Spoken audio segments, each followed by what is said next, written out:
Good morning, ladies and gentlemen. My name is Manny Villafana.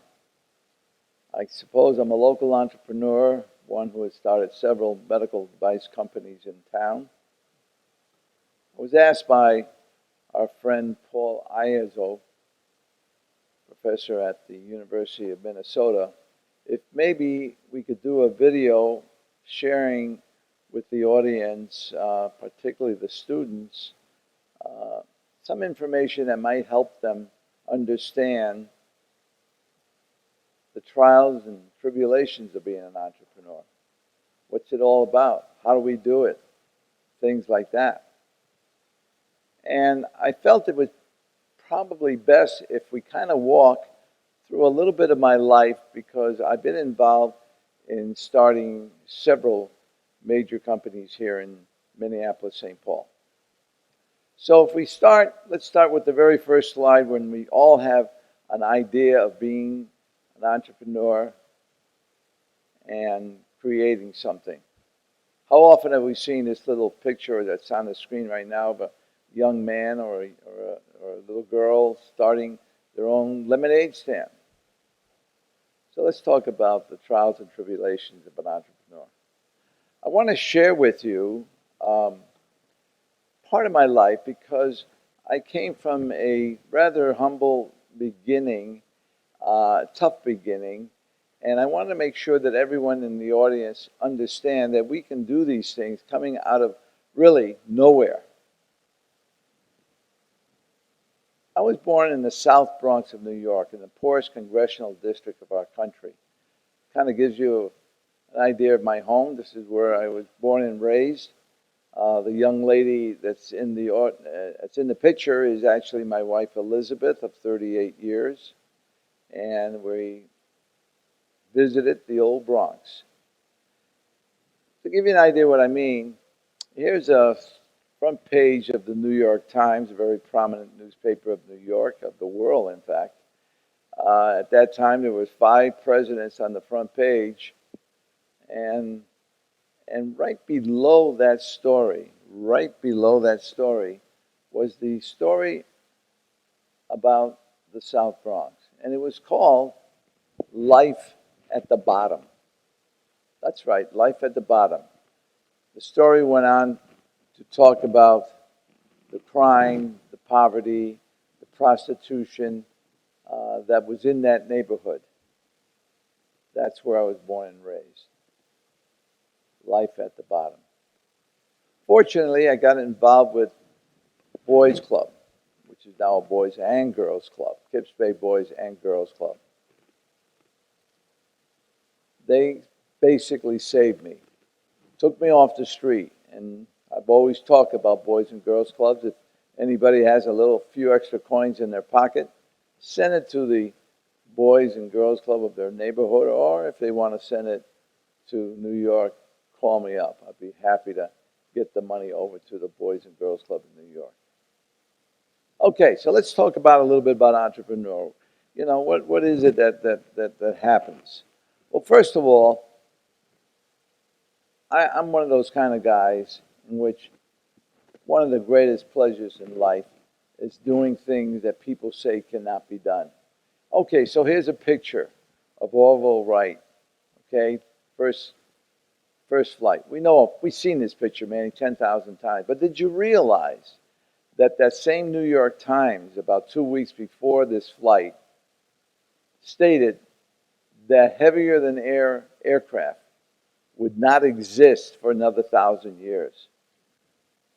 Yeah, there was a lot of naysayers for the Wright brothers.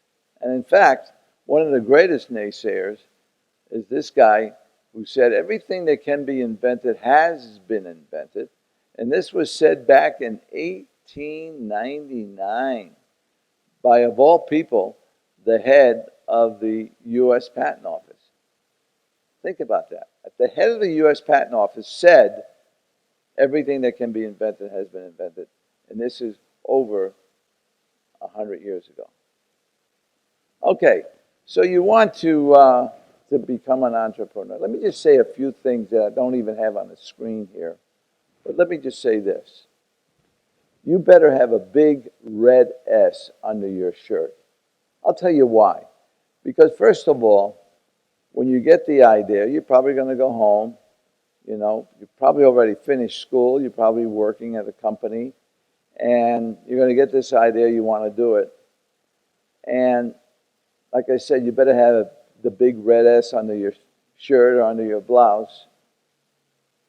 Because you're first going to have to go home and talk to somebody. If it's your spouse, you're going to say, hey, honey, I got an idea I want to do. And of course, your spouse, be your husband or your wife, is going to say to you, are you kidding me? Do you realize that when you get that crazy idea in your head, you have to quit, leave your job, you won't get paid, and as a result, who is going to put the food on the table? Who is going to pay the mortgage? Who is going to send the kids to school? Oh, and by the way, I'm pregnant. Yeah, so that's the first thing. You better be a Superman or a Superwoman to encounter that obstacle. Not to mention all the various obstacles that we're going to talk about, which means that you better be Superman or Superwoman. You better have that big red S underneath that shirt or blouse. First thing you're going to encounter, you must sell. If you're a shy individual that's afraid of getting up in front of people, afraid of talking about what you want to do, you're going to have some troubles because you're constantly going to have to sell. First of all, the first encounter with your spouse is, honey, I got to sell you on an idea. Yes, an idea that I have to sell to you. Remember that. You're going to have to start selling. And you're going to sell not only there, but you're going to sell to whomever you form, who you bring on your team. You have to sell to investors. You're going to have to sell eventually whatever product that you're making, either a product or a service. You're going to have to sell it to the eventual customer. So again, besides having the big red S, you better have the ability to sell. If you're a person that gets up in front of a podium and kind of backs off because you're afraid of the podium, you better do a lot of rehearsing, you better do a lot of practice, because you're going to have to do that for the rest of your life. Okay? Let me give you a few ideas that we have done in the past. I'm going to start by telling you that I began with a company locally here in town called Medtronic, the largest medical device company in the world. Yeah, when I got involved with them, they only had sales of about maybe 1 to 3 million per year, not per 20 seconds as they now kind of advertise. They used to make pacemakers, big ones. I mean, you can see from that picture, they were bigger than a hockey puck, all right? And they would last maybe 12 to 18 months. Occasionally, you get a 24-month pacemaker, but most of the time, they were about 12 to 18 months. They were very unreliable, but that's what we had to work with at that time. So my first company was to develop a better pacemaker. We started a company called CPI, Cardiac Pacemakers, Inc., and the idea that we had there was to totally change how we made pacemakers. Totally different circuit design, totally different power supply, and a totally different way of encapsulating. In fact, we would put them into a hermetically sealed situation in a can. And instead of 12 to 18 months, our pacemakers, our original goals were to make them 10 years, but instead, in fact, just yesterday afternoon, I was evaluating 2 pacemakers that we made some 45 years ago, and they're still working. That's right, 45 years, and they're still working. Excuse me here.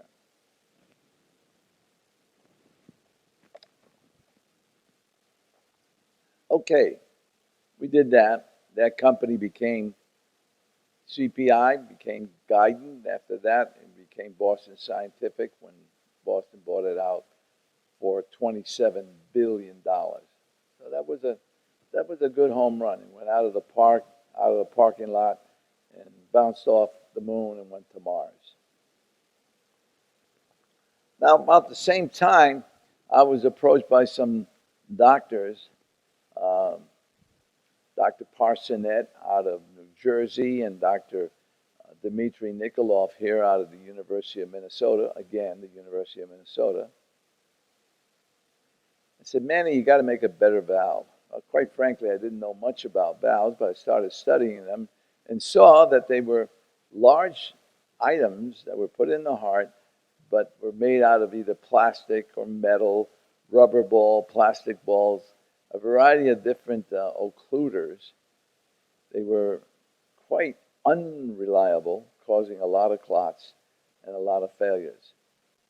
As you can see here, this is what we do. We go in and cut out a diseased mitral valve, and then we put in this, what was used at the time that I started, a ball and cage valve. Had about a 6% thromboembolic rate, not to mention a lot of failures, requiring a lot of anticoagulants to keep it running. The first one was successfully implanted in 1960, lasted for about 10 years, and you can see how it was tidily made out of plastic, okay? It says 10 years up there. Well, it actually would have lasted longer, except the guy was up on a roof and decided to fall off the roof and died, okay? But that, again, went on to be the most commonly used valve, the Starr-Edwards ball and cage valve. So I decided to get started and, at the request of these two doctors, and start to develop a new product. And we formed a company called St. Jude Medical. I was the founder of St. Jude Medical. Started out with a crude model of a valve with no occluder in the middle, but rather just a central flow device. Manny, is that like the threads on a pipe? Yep, that is exactly right. At the bottom there, you see that there's threads on that valve, just like a pipe, because the idea was that when you had a valve, they had to be replaced all the time. So why not just make it so that you can, put the original ring in, and then from then on, you just screw in a valve, take it in, put it out, take it in, take it out, by just unscrewing it.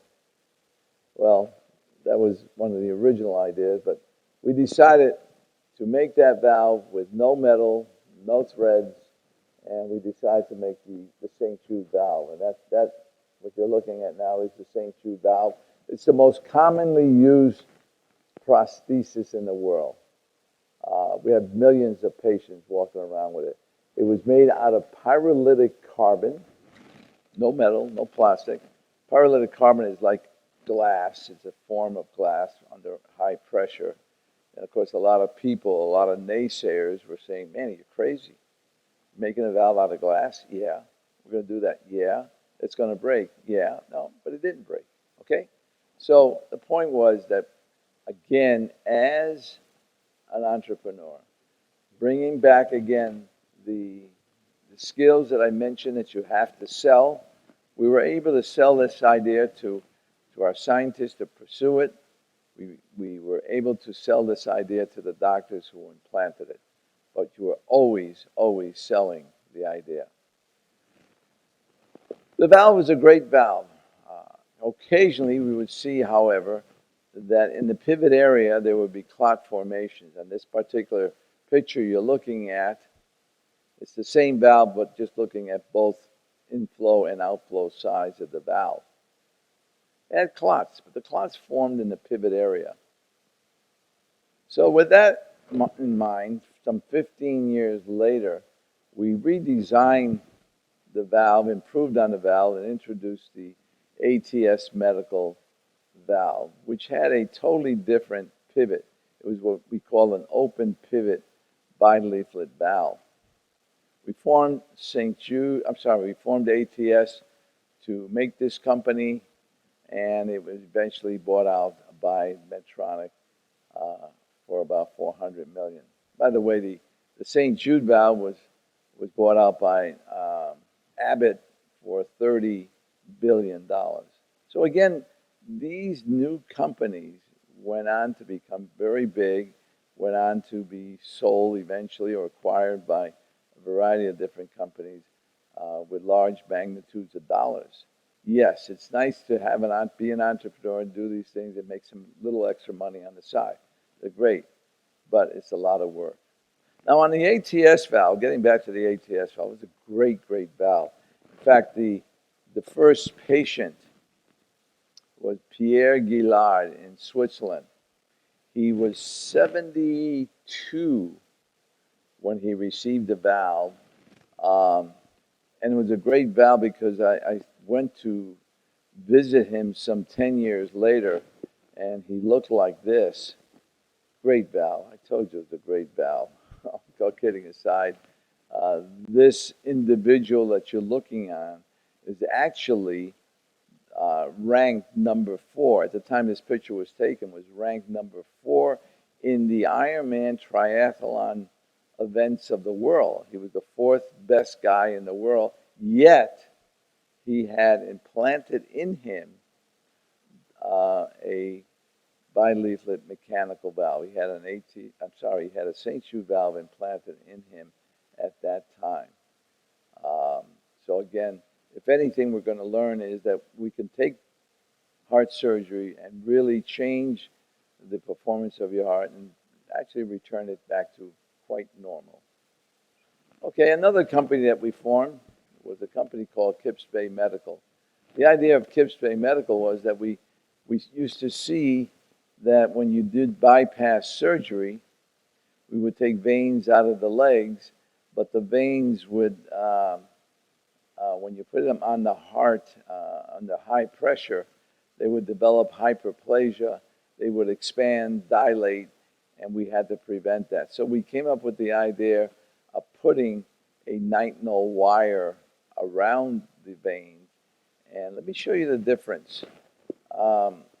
Here is some animal studies. On the bottom, you see a vein that was not in any way treated with a nitinol wire, but rather just what we call the control. And as you can see, after 90 days in the animal, how they would clog up. On the right-hand side, you would see the histology of that, and not a pretty picture. However, above, you see in the same animal, with the vein now covered with the nitinol wire and implanted for the 90 days as well, you can see how perfect, absolutely perfect, the vein would become. It would not dilate and would run perfectly. In studies that we did on humans, you could see how fine the mesh that we put around the veins would work, and this was we had about 500 patients implanted with this device, and we know that the devices are now working in excess of 10 years already. Unfortunately, that company we had to close down because we ran into the problems of the Great Recession, where funding was almost impossible to get. All right, so here we are today, okay? And again, what I want to show you here is that cardiovascular diseases are still the #1 disease, the #1 killer in the world, okay? We talk about cancer, we talk about coronaviruses and all that sort of stuff, but the truth of the matter is heart disease is still #1. And when the patient has some pain in the chest, that patient will have his or her heart put under an angiogram. They'll take an angiogram of that patient, and we'll typically see that there is some clotting taking place in some of the arteries, which is then causing some pain. All right, you'll see, like in the first vessel that you see there on the left, how it's closing down, where there's very little flow going through it because of the plaque buildup. Okay. However, they will come in with a balloon and that has a stent around the balloon. They will open up that blockage expanded with the balloon and the stent, and then remove the balloon and leave behind the stent, and you have now stented that blockage. However, in many patients, either that blockage will reocclude or we still have the continuation of the disease in which other clots will begin to form in the heart. And at that point, we start looking at the possibility of doing bypass surgery.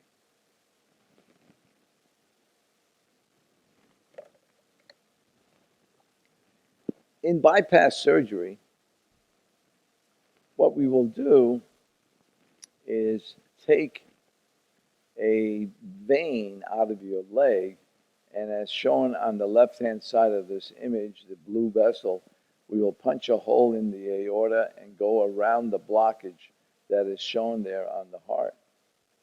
Additionally, we will take the internal mammary artery off the breast of a man or a woman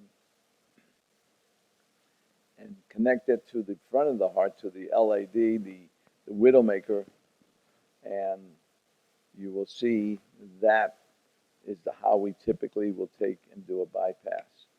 Now, the problem with doing that, of course, is that you have to take the vein and see how difficult that is to take that out surgically. Yes, you'll see a large scar. This is the typical method that they use in about 15% of the patients here and about 85% of the patients overseas. Another method of taking out these veins out of the legs, and by the way, we also take arteries out of the arm in about 23% of the patients, is what we call endoscopic harvesting. On the right-hand side, you'll see the technicians trying to put rods in through the leg to try to pull out these veins. Both ways are successful. However, there are many doctors who prefer to do just the open method because you do less damage to the resulting vessel that you have pulled out. Now, we see it as an opportunity. Why?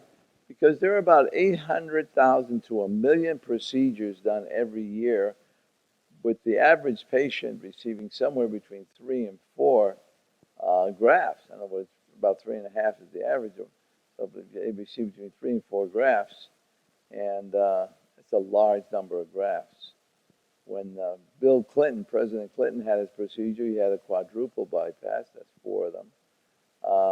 When I should say David Letterman, the announcer on television, the commentator on television, the host, nighttime host, he had a quintuple. When my own personal cardiologist had a quintuple bypass. So it's not uncommon to have more than 3 or 4, which means you have somewhere between 2.5 and 3 million grafts every year implanted. So what happened was that the University of Iowa asked me to come down and visit and see what they're doing. They introduced me to a material that they were working with, and we decided to grab that material. It was a cellulose material, and we decided to make an artificial graft. In other words, why do we have to harvest these vessels? I mean, our goal for the new company that we formed called Medical 21 is, our concept is very simple. Eliminate the need to harvest vessels from the leg for bypass surgery. Simply create a vessel that can pull out of a package, and you will improve the quality of life of the patient and reduce enormously the cost of doing a case like that. And what we do is we take that material, we make the vessel strong by adding a nitinol wire, the same nitinol wire that we used to use when we did Kips Bay, and we make a vessel artificially.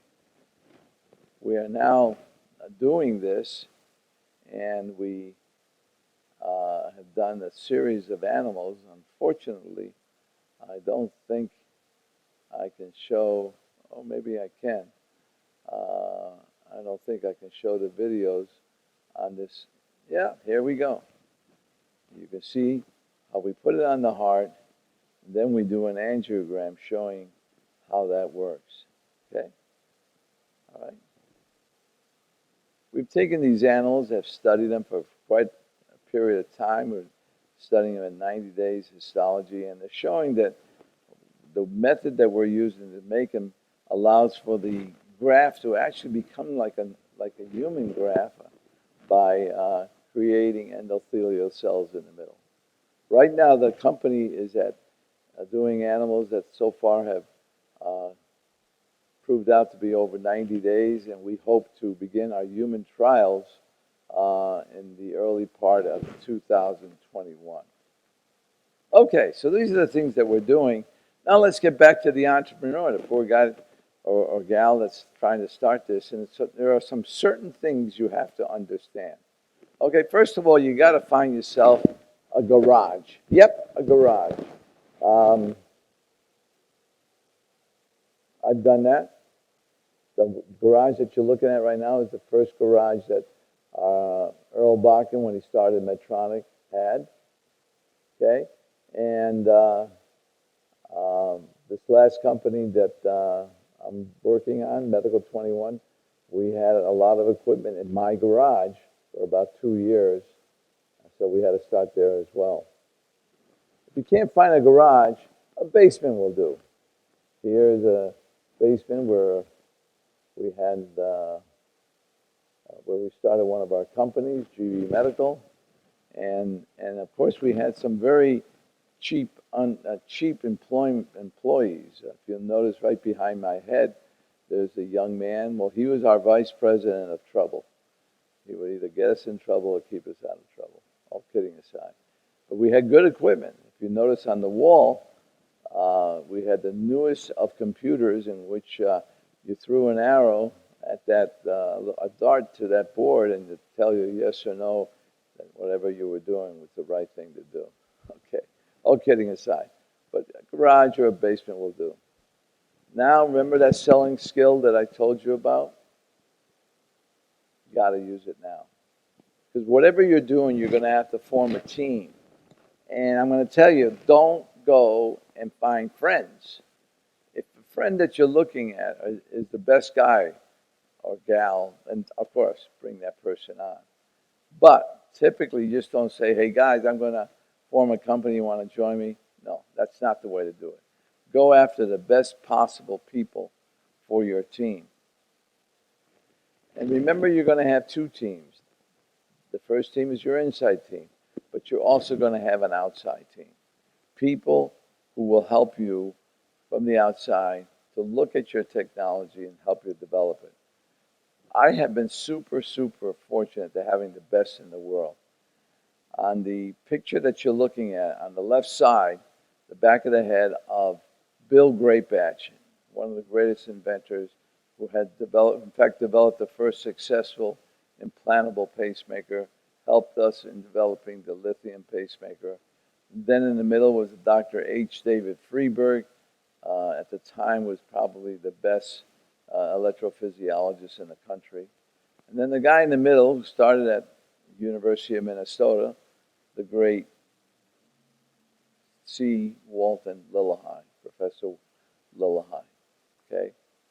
One of my friends on the right, can't see his face too much, is a guy named Jim Grayback, who helped me farm one of the companies. A great, great salesperson. Unfortunately, we lost him recently. And they will come, just like the old Iowa baseball movie. You start doing these things, and all of a sudden, the doctors from all over the world say, "Hey, Manny, what are you doing these days?" And they come over to the lab and see what we're doing. Obviously, on the lower right is C. Walton Lillehei. And on the left, in the middle of the left, is Christian Barnard, the doctor who did the first heart transplant. There he is, first and only guy that did the first one. Unbelievable. In the upper picture, we have in the middle Dr. Sidbark, who developed the first stents. And they continue. Probably one of the most known surgeons in our communities right now is Billy Cohn from Texas Heart, who on their own dime, they come and help us. So you will receive help from the outside as you're going along, okay? All right, so let's talk about one of the, again, your selling skills, because this is what you're really going to be trying to raise capital. The monies that you need to start this company. Boy, are you going to have to sell. And it gets hard, especially if you're in the COVID situation that I'm in right now. Although I've raised capital quite a bit, I've never had it harder than it is right now to try to raise capital. And don't forget, you're going to be swimming with the sharks. Be prepared, okay? Just protect of what you're doing. Think about it. Don't accept money just because they offer it to you, okay? Be careful with that.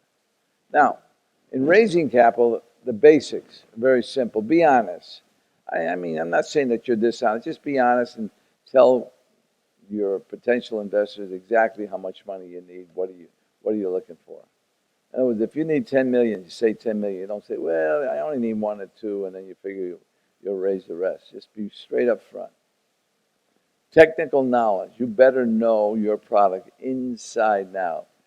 Be able to stand with them, using that old expression, belly button to belly button. Be able to stand there and argue your point and be good with it.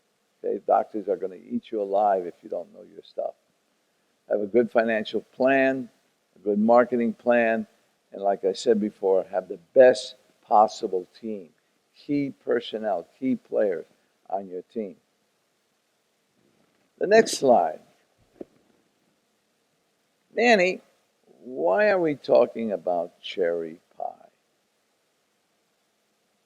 Okay, you're looking at that. Say, man, why is Manny going to talk about cherry pie?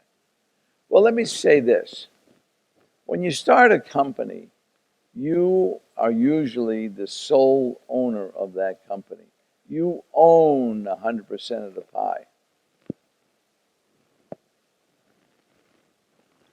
And many of you are thinking, oh, yeah, that's right, I own 100%, and I'm never, ever going to sell more than 50% of the pie. I want to be the boss. I don't want anybody to throw me out or anything like that.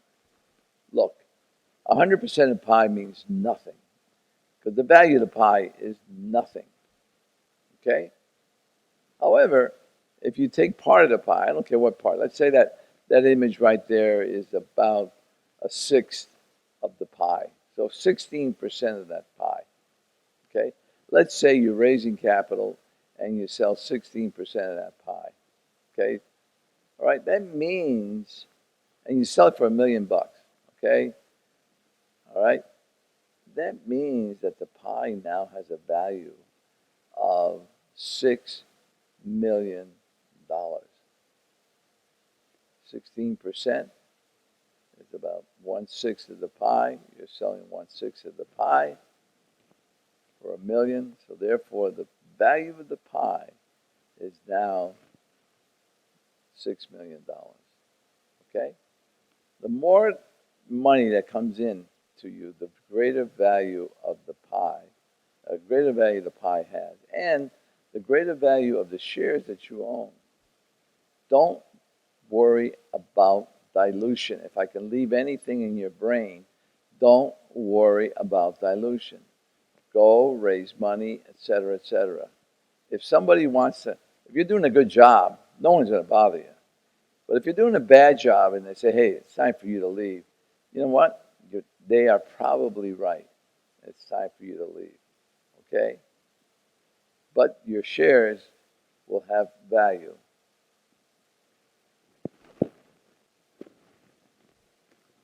Ha. This is the hard part, guys. Remember I told you about that selling? It's also asking, trying to raise capital, hat in hand. There are times when you really feel that you're humbly asking, hey, can you help this poor guy? No. You're going to have a hat in hand, but you're going to sell a great product that you are developing. My mother used to have a saying, don't be afraid to ask. Sure, you might get slapped, but on the other hand, you might get kissed. So don't be afraid to do that. The other thing about the entrepreneur, are you ready? Very long, long hours. You're working all the time. And every day of the week, Sunday, Monday, Tuesday, Wednesday, Thursday, Friday, Saturday. It's all every time. There's no such thing as, I haven't had a vacation in 4 years, although my wife is threatening me that I got to take a vacation this year. So maybe we'll be gone a few days. All right, these are real things. I'm just telling you real things. Okay? And here's another one. You know, you ask your guys, how long is this thing going to take to develop, and you've got to plan that it will take longer than anyone expects. Okay? If they say 6 months, plan it a year. If they say 3 months, plan it 6 months. At least double or triple their estimates. Okay? Do you like traveling? Oh, you're going to have a lot of fun because you're going to have a lot of traveling to do. I have had count them, four back surgeries. Why? Because I have put millions of miles on an airplane. I remember when I called recently to buy a plane ticket, and the gals, looks up my account, and all of a sudden there's a silence.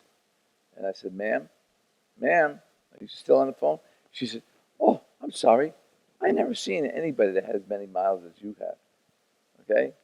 I'm going for my 3 million miler coming up.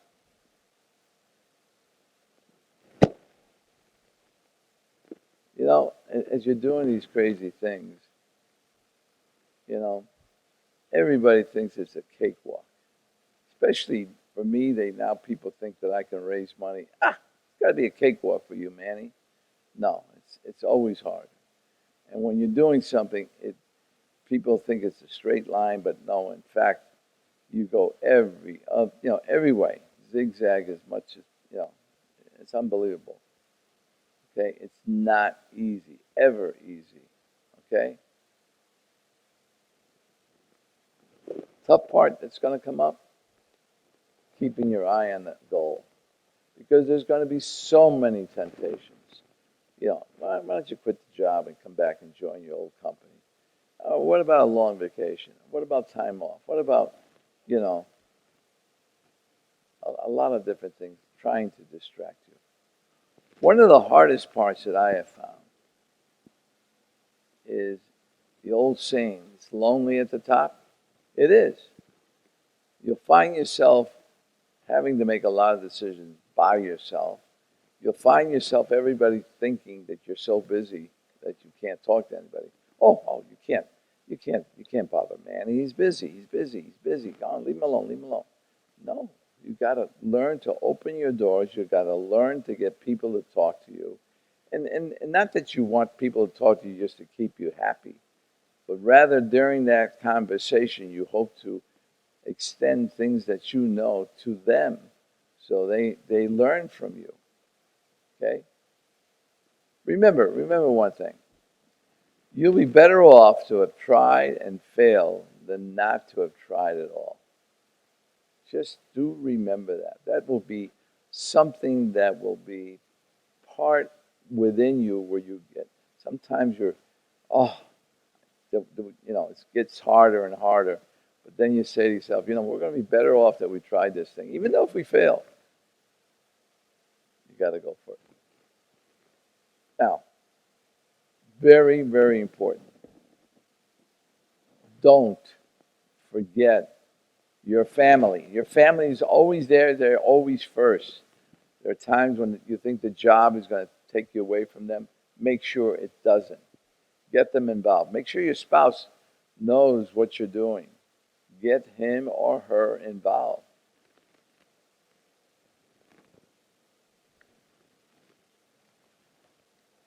I, fortunately, with my wife Elizabeth, we do a lot of things together. And she helps and she knows everything that's happening in the company. Okay? I have doctors. She's part of the greeting team and part of working with the doctors. She knows the doctors. She knows the technology. Don't forget your family. Another thing, please understand that you did not grow up by yourself. There were people to help you all the time. And so when you make your first coins, give them back. Pay their debt. Manny, I don't owe any money. Yes, you do. You owe to the people who brought you to where you are. Okay? Help them. For example, here's a little story that appeared in Forbes magazine. Okay? When I made my first shekels, as they say, the first few coins out of CPI, I called the boys' club that I grew up in, and they needed a new swimming pool. They couldn't afford it. I just said to them, build it. So that's what you see that story is about, the building of that pool by a guy that left and came back and said, hey, build it. Don't forget that. You have people and charities and churches and universities. I mean, if you got your education at the University of Minnesota, hey, at one time or later, when you got a few coins, somehow or another, you can go back to the university and say, what do you guys need? And try to help them, okay? The toys will come. Don't worry. These things will happen, and it comes from hard work. Now, there's one guy that I really like to honor, okay? It's C. Walton Lillahei. Where did he come from? University of Minnesota. He was a mentor to me. He taught me so much. And he was probably the greatest risk taker. And you can imagine this. Imagine yourself back in the late 50s, okay? And there were many, many young children that were dying, babies, were born with atrial septal defects, holes in the heart, a variety of different things. And at that time, no one had ever done open heart surgery. Okay, and these kids would come, and Dr. Walton, C. Walton Lillahei, would be unable to do anything because we couldn't get into the heart. If you opened the heart and you try to fix it, you didn't have enough time. There was no such thing as a heart-lung machine, things like that.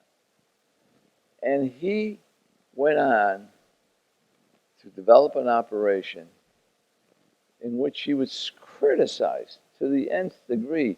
Hey, you're making a decision that will end up with 200%, not 100% mortality, 200% mortality.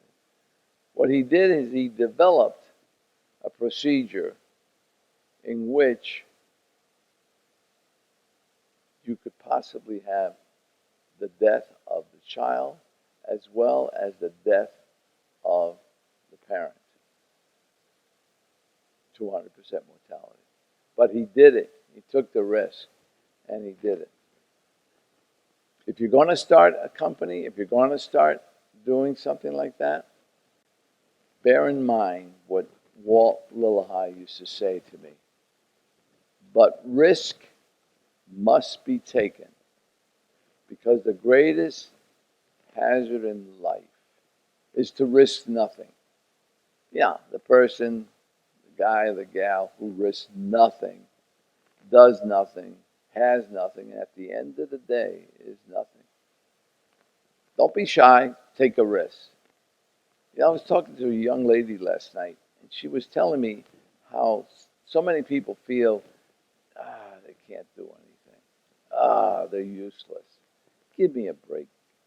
Give me a break. Just go and try something greater than what you are doing right now. Take a risk and do it. And it was Walt that used to say to me these things. We used to talk about this thing. All right, I want to leave you with that final thought. To please take a risk. If you're going to be an entrepreneur, you want to start your own company, your own gig, your own whatever, take the risk. Advise your family what you're doing. Bring in the team. Don't be afraid. Be prepared for a lot of work. Be prepared to struggle to raise capital. That's a real hard one, okay? But if you work hard, as the previous slide showed, the toys will come. And you'll be able to pay back your debts to people who have helped you. I thank you for the opportunity. I leave with you that through the university, if you want to reach me, I will help you wherever I can. Thank you for your time.